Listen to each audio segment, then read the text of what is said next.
quick video to explain something that new players might be interested in, because you'll see it in every PvP build video, and that is Vampirism and other curses. So Vampirism is a curse in the game that you can contract it in one of two ways. You can either get it by another player biting you at a shrine, or you can actually get it overland by a blood fiend, which is much less possible, but I did do it on this character just because I wanted to, and I had never done it before.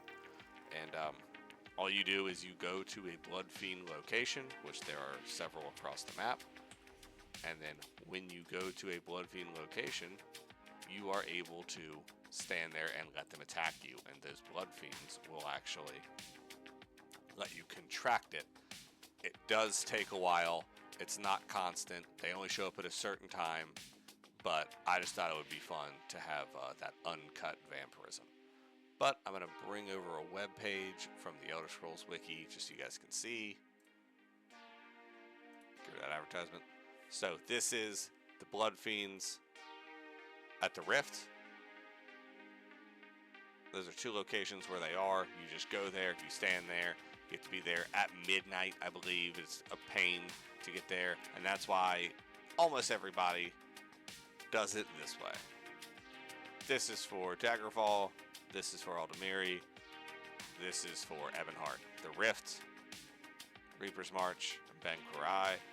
They're all three shrines, and you go to the shrine with another player who has Vampirism, and then they can bite you using a passive in the Vampirism skill line called Blood Ritual, and you can infect another player one time a week, and then you will get set off into a Vampirism introductory mission, which teaches you about these skills, which is why I'm not going to walk you through all of them, and it teaches you how to do it. Now, one thing I will walk you guys through is two items, three, and it's going to be why it's important, why it's fun to be vampire for PvP.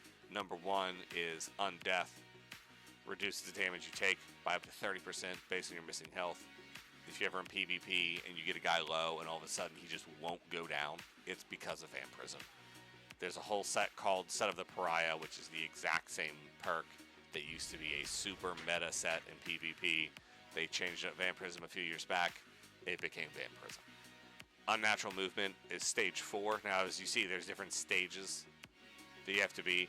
That's a stage 3 or higher, stage 2 or higher. That doesn't require a stage. And then feeding, of course, you eat people.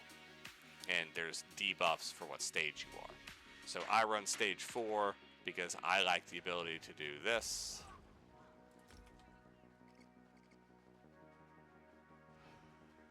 And now I'm invisible.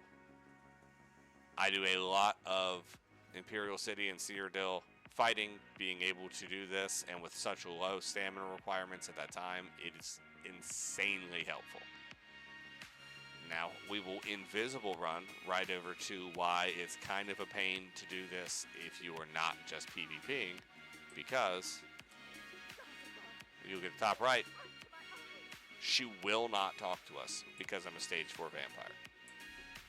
So, that's a problem. Second, I do not recover health. If I take damage, it's just gone. I have to use a heal. I take 20% more flame damage, and my abilities cost 12% more.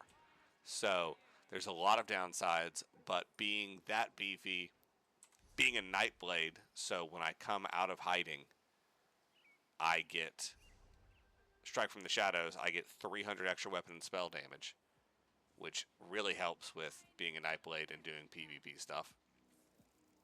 And it's a fun time to be a vampire. Of course, stage 4 people hate it, but you know, there's other things that we can do about that. But stage 4 invisibility run doesn't cost any magicka. You're just invisible. It's great. I'll touch on, there are items such as Corrupting Bloody Maras. This will take you straight to stage 4 Vampirism. They're very easy to make.